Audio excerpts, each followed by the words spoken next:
आदिशक्ती आली सर्वांच्या दारी, घट मांडले घरोघरी।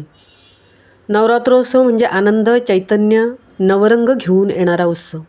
चांगल्या शक्तीने वाईट शक्तींवर मिळवलेला विजय, देवीने असुरांसोबत केलेले युद्ध आणि या युद्धात देवीने मिळवलेला विजय होय। अशा या नवरात्रोत्सवात सर्वत्र नवचैतन्य संचारलेले आहे। फुले, फळे व पूजेच्या साहित्याने बाजार फुलले आहेत। दिनांक 3 ऑक्टोबर गुरुवार रोजी या शारदीय नवरात्रीच्या पहिल्या दिवसाला प्रारंभ झाला। मंदिरासह घरोघरी घट मांडण्यात आले। यासाठी घटांची खरेदी मात्र अगोदरच झाली आहे। अनेक सार्वजनिक मंडळांनी ढोल, ताशे, बँडांच्या सुरात देवींच्या मूर्ती मंडपात आणल्या आहेत। महिला वर्गाने सजावट, फुलांची आरास, विद्युत रोषणाई, पूजा साहित्य, रांगोळी यांची जय्यत तयारी केली असून दारोदारी फुलांची तोरणेही बांधली गेली आहेत। 9 दिवस नंदादीप प्रज्वलित करून आदिमाया आदिशक्तीची मनोभावे पूजा करून उदो उदो करत तिचा जागर केला जात आहे। प्रत्येकाच्या घरची प्रथा वेगवेगळी, त्यामुळे घरच्या प्रथा परंपरेनुसार माती, तांबे, पित्तळ, चांदी तर काही ठिकाणी स्टीलच्या धातूंच्या घटांची मनोभावे स्थापना केली आहे। अखंड नंदादीप लावण्यासाठी आवडीप्रमाणे मोठे दिवे, समई यांची साफसफाई करून ते अखंड तेवत ठेवले आहेत।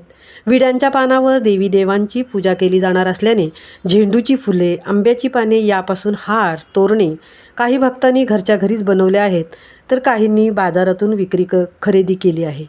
नवरात्रीतल्या 9 दिवसांपैकी प्रत्येक दिवशी देवीला वेगवेगळ्या फुलांच्या माळा घालण्याची प्रथा आहे।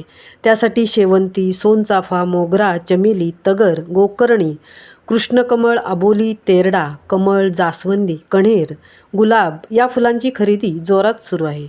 विशेषतः झेंडूची फुले, आंब्याची पाने, विड्यांची पाने याला फार मोठी मागणी आहे। गरबा दांडियाच्या तालावर 9 दिवस तरुणाई नवरात्र उत्सवानिमित्त चौकाचौकात मंडळांकडून रासगरब्याचे आयोजन करण्यात आले आहे। काही ठिकाणी लहान मोठ्या कलाकारांच्या उपस्थितीत मोठे इव्हेंटही ठेवण्यात आले असून अनेक जण उपस्थित लावणार आहेत।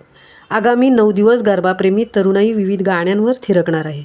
यासाठी खास कॉस्ट्यूम, दागिने, आकर्षक टिपऱ्या, वेशभूषा, केशभूषा, शृंगार यांचे नियोजन जोरावर आहे। उपवासाच्या पदार्थातही गृहिणी वैविध्यपूर्ण रेसिपी बनवण्यासाठी यूट्यूबवरील रेसिपी शिकत आहेत।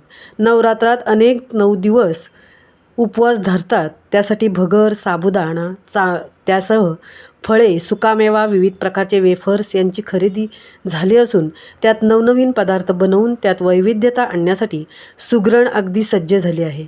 उपवासाचे थालीपीठ, उसळ, मिसळ, वडे, भेळ, डोसे, पॅटीस इत्यादी रेसिपीही त्यांनी शोधून काढल्या आहेत। तर काही जण तिखट खात नसल्यामुळे त्यांना फळांवर जास्त भर आहे।